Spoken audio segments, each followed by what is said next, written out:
Hi, everyone. This is Sam Silverman, Managing Partner of EB5AN. Thank you for taking time to join us on today's webinar. Today, we're going to be discussing our Snake River Sporting Club Rural EB5 project, and we'll be speaking with Felix, an EB5 investor who recently joined the Snake River project. All right. Thank you for taking some time to join us, Felix. To start with, could you briefly introduce yourself and share a little bit of information about your background and your journey and time in the United States so far?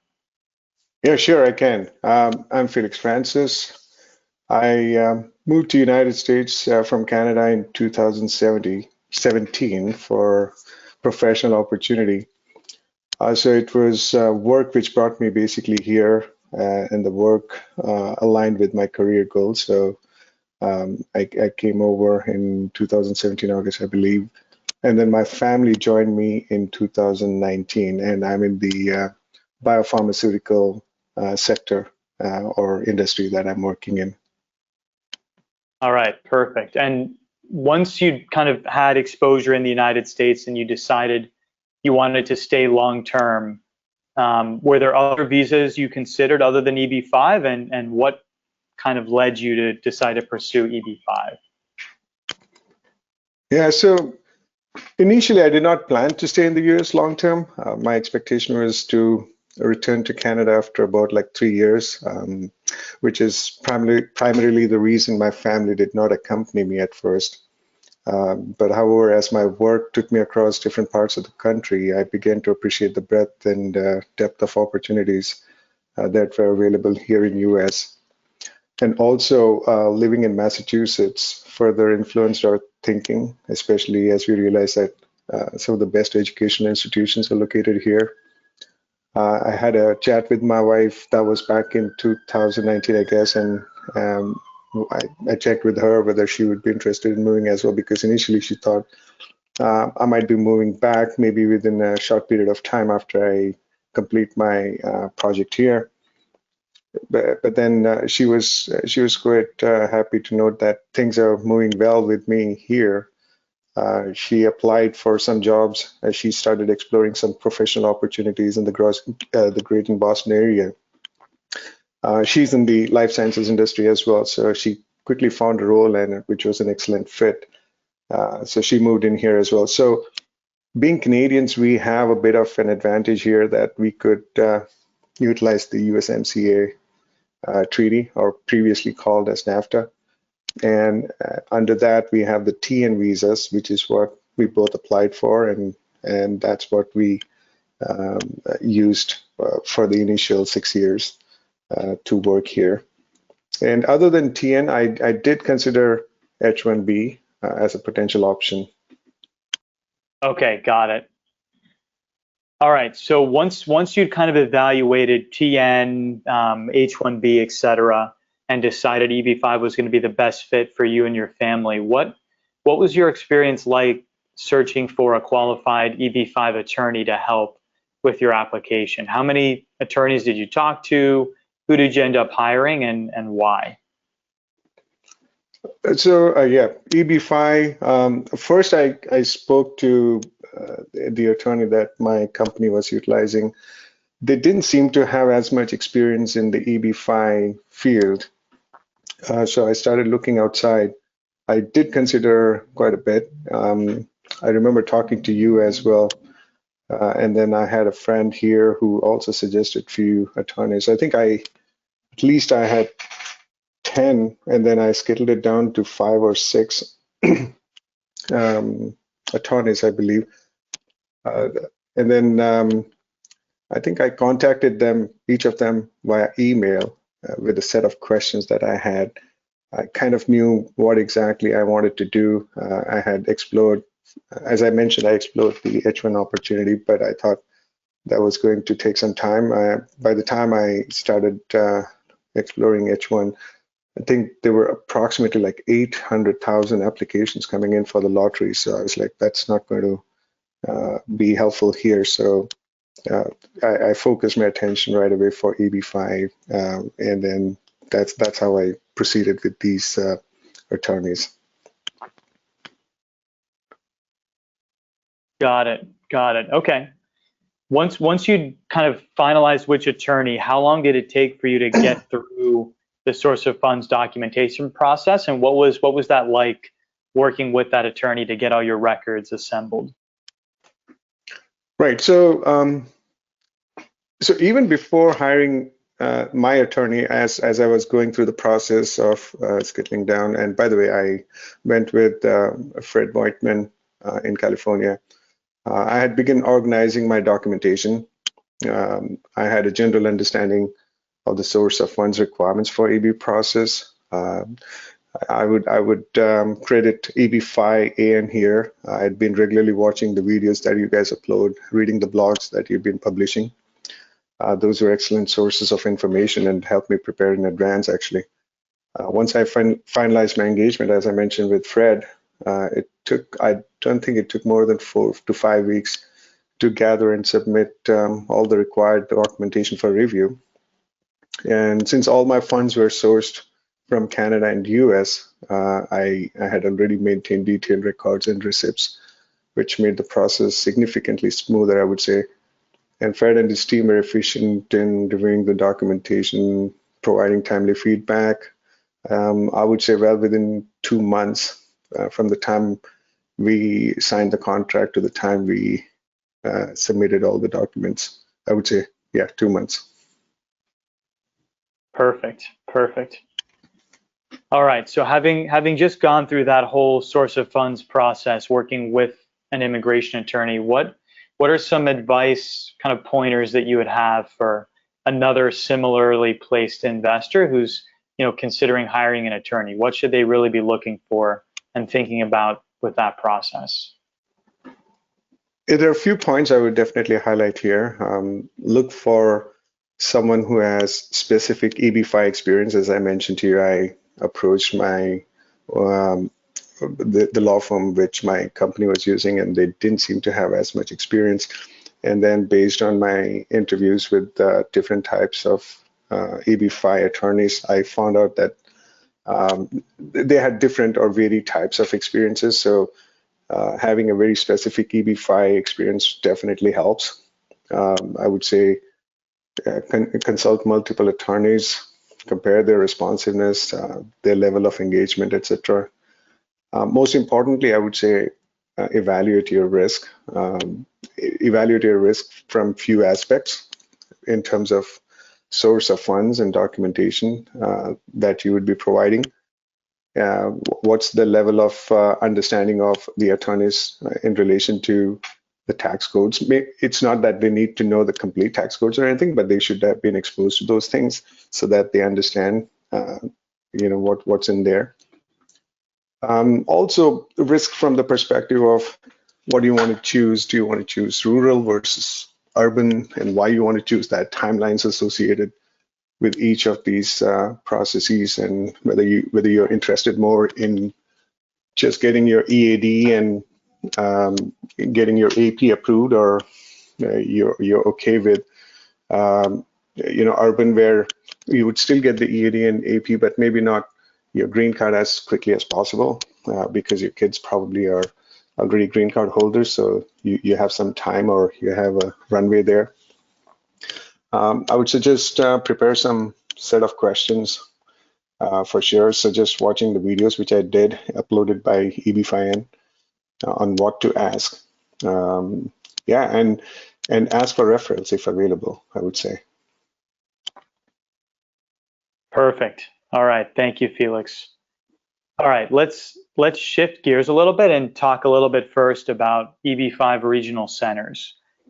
So before even getting to specific projects, can you tell us a little bit about your experience interacting and evaluating potential regional centers to invest with? What was some of the kind of key differences and things that you experienced as part of your research? So I'd been looking at this whole process for a while, I think since 2023. And also I had a good friend of mine who had suggested a few options. And then I think it was 2023, yeah, I had been in touch with you guys, I believe, I started watching the videos that you guys regularly upload, the blogs that you guys generally publish. I started reading up, and then I was looking at other regional centers at the same time. But one of the things which stood out was that I found that some of the other regional centers, they were not as clear or consistent in their communication. Some regional centers marketed themselves as even offering boutique personalized services, but they lacked the track record, to substantiate their claims, basically. What else did I do? I think once I gotten used to you guys, when I started reading up stuff and attending webinars, I was kind of clear as to why I was steering towards EB5AN. Also, the variety of projects or the options that were available, ranging from rural TA to urban TA investments. Some of them were quite tailor-made opportunities, I would say, and it was fitting my immigration strategy. So I thought I would go with EB5AN. Got it. All right. So once you'd kind of gotten comfortable with a particular regional center, in this case, EB5AN, tell us a little bit about what your approach was in terms of selecting an EB5 investment project. What were some of the key factors that were most important to you as you evaluated different projects, and how did that kind of lead you to selecting Snake River? Yeah, sure. So several factors guided me in my project selection. One of them was going to be, it was important that it was a rural TA designation. That was primarily because rural TA are prioritized over some of the other projects, and I could also take advantage of the lower investment threshold, priority processing benefits. That's what I wanted to focus on. Another important aspect was shortest capital engagement term. For example, I was focused on selecting project where the capital commitment timeline, etc., was shortest, but still met the USCIS requirements. The developer had to be reputable. If possible, the exemplar approval for the project, that was important as well. And the job creation, obviously, that's the central point, right? So whether these projects had the job creation as they claimed done. These are some of the key things that I was focusing on. This was way back in July. And that at that time, I think Snake River, you guys had just submitted the documentation for the Snake River project. There was no exemplar approval at the point, but it met majority of other key factors that I was looking at. I wanted to make sure that the money that I'll be investing, it was promptly put to work, ensuring the loan term began early. So for the rural project of Snake River, I found out that was perfect, that fit the bill. So that was one of the reasons I went with the Snake River rural project. Got it. And how did the rural TEA versus urban, what was critical for you in terms of deciding between urban versus rural? So that's a very important question, because as I mentioned, we are Canadians. Both my kids were born in Canada. Now, I wanted to make sure that I could give them the benefit of the EB5 immediately, because my eldest one, she's going to be going to university this year, and I wanted to make sure that she didn't have to jump through the hoops or go through the F1 visa process and such. So I wanted to go for something which would give me a clear pathway for her, and rural TEA obviously gave me that opportunity over urban. and that did really help us because this year when she heads over to university, she already has her EAD and our AP approved and 526 approved. We are just waiting for our conditional green card to arrive. So this gives her a better picture. It's more secure for her at this point in time. And so when you joined the project originally, it did not have the 956F approval, but now obviously it has received the 956F approval, and your personal form I-526C has also been approved, correct? That is correct. That is correct. And how long roughly did it take for your I-526C to be approved once you filed? I would say 8.5 months, close to 8.5 months. Yeah, that was the time period from the time of submission to approval. Okay, got it. Got it.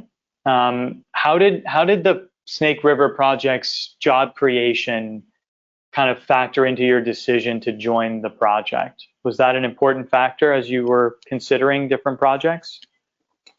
Yes, absolutely. As I mentioned, the central premise of EB-5 program itself is to stimulate the U.S. economy, right, through investment and job creation. So job creation was definitely a major factor in decision making. The Snake River project, I think, met this criteria. The information brochure that was provided clearly enlisted what all has been achieved and what the plan was, the loan term and everything, and how long the project is going to be. So, and knowing that the job creation targets were already met, significantly reduced the risk, and that added confidence to my choice. Got it. Okay, that makes sense. And so, stepping back from the project, what was it like? What was it like working with the EB5AN team? What went smoothly? What could have been improved? Yeah, how was your experience? Post deciding on the Snake River project of just executing everything and getting everything filed. So working with you guys, specifically you, Sam, and your team, that was amazing. Each step of the process was pretty clearly laid out, I would say. As I mentioned before, enormous amount of educational resources to guide someone novice like me. The webinars, the blog posts, the documentation. It was a well-informed decision that I made, and I made it with confidence.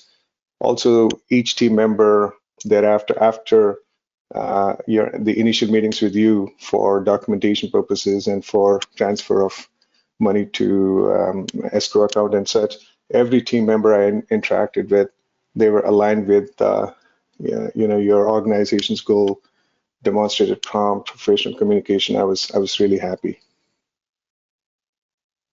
Great. We like to hear that. All right, so you've made the investment, the project's received its 956F approval, your individual application got approved in 8 to 9 months. Everything's gone smoothly so far. What advice would you have for other investors potentially considering the EB-5 program, having just kind of gone through it yourself successfully? Yeah, sure. So for other investors, if you have determined that EB-5 program is your pathway for your permanent residency, I would say don't delay, act quickly because of potential changes that potentially could be introduced through either administrative or congressional divisions. I would say it's important that you read up what's happening. One benefit is that you can begin the process with a partial investment and commit to funding, which is exactly what I did. The balance could be done within a reasonable time frame. I did take a benefit of that opportunity. And then I would say conduct thorough research, compare multiple EB-5 regional centers, look at their history, transparency. Approval track record is very important, I would say. Investor testimonials, select the project that aligns with your individual priorities, right? For instance, some may prioritize shorter capital commitment or better financial results. In my case, selecting a rural TA project made the most sense due to priority processing and lower investment thresholds. This journey definitely lasts several years and things can change. As of now, USCIS seems to be operating relatively close to published timelines, which presents an opportunity window that may not last, I'm assuming. It's important to spend time selecting the right immigration attorney, the right regional center. They are your key partners in navigating this complex process. So yeah, those are important things to consider, I would say. Got it. All right. And looking back again, would you recommend your EB5 attorney and EB5AN for other investors considering EB5 and why? Absolutely. Yes, I would definitely recommend both my EB5 regional partner as well as my immigration attorney. As I mentioned, I went through a selection process where I interviewed multiple different immigration attorneys, and I figured everyone was great. I could have worked with either of them, right? Especially the ones you had recommended, but it was very specific to my needs that I chose Fred.